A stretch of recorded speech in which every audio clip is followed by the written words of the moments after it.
Hey guys, what's going on? This is Shash Singh.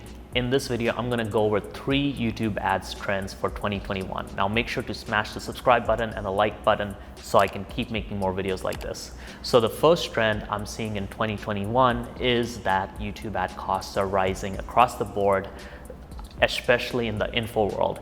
So before, a lot of people could run YouTube ads and be profitable even if they had weak businesses, right? It was quite easy to get results.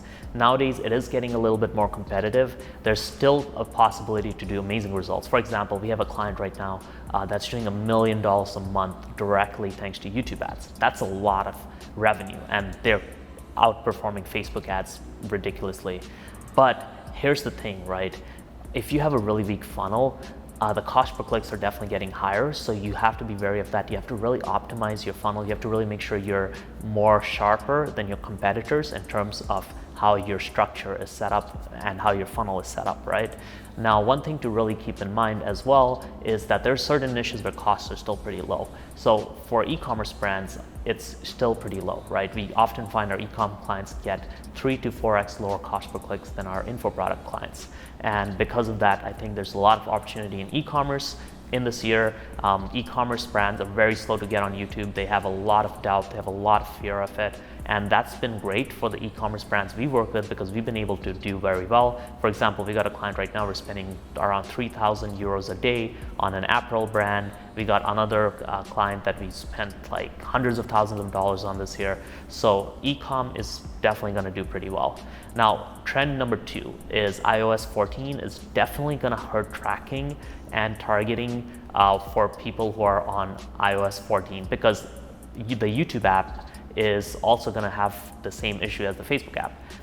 And that issue is that basically, they're not going to be able to send back detailed tracking data back to basically Google. So what's going to happen is if, for example, somebody is watching a bunch of videos on their iOS YouTube app and they don't allow Google to track what they're doing, it's just going to lead to less information for Google. Now, this is still going to be okay because once they click away from the app and go into your website, then everything is good, tracking is amazing, everything's fine. But in the app itself, it's going to be worse data, so it's going to make basically targeting a little tougher on mobile. It's going to make definitely tracking might be a little bit more compromised if they're using their iPhone a lot, and it's probably gonna just make it a little harder if you're running a very niche offer, because a very niche offer, you're really reliant on the algorithm finding the perfect person. Obviously, if the algorithm has less data, then it's not going to be able to get as much quality information in. So that's something to keep in mind where iOS 14 can hurt some results. However, the good news is that you still have your desktop, you still have Android, and there's still a lot of revenue to be made, right? So it is something to keep in mind in case you do see some issues with that. Now, if you are using basically YouTube ads, I would suggest that looking into third-party tracking tools that do more than pixel tracking.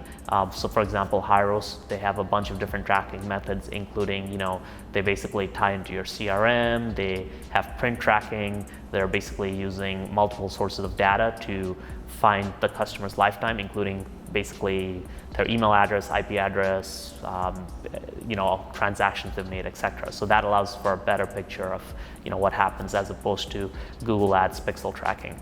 So that's the second trend, right? Like iOS 14 might hurt things a bit when it comes to advertising on Google and YouTube, just like on Facebook, right? Now, the third trend I see happening in 2021 with YouTube and Google is I think at a certain point, they're gonna start getting tougher on compliance.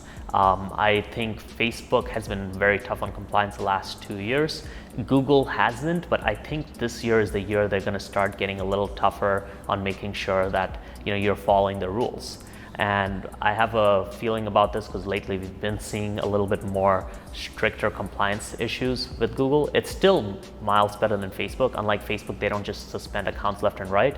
However, it may be a little bit more difficult to get certain ads approved in this year, and you may see, basically Google cracking down on really aggressive make money online offers or, e-com offers that are kind of a little sketchy, that have big claims. So that is something to be aware of. I don't know if it'll happen for sure or not. I do think there's a possibility of that. Now, regardless of everything, I think this is going to be a great year for Google and YouTube ads, and I think there's a lot of money to be made. There's still way more advertisers on Facebook than on YouTube, so if you're not on YouTube yet, you need to get on it and basically get on this really lucrative platform.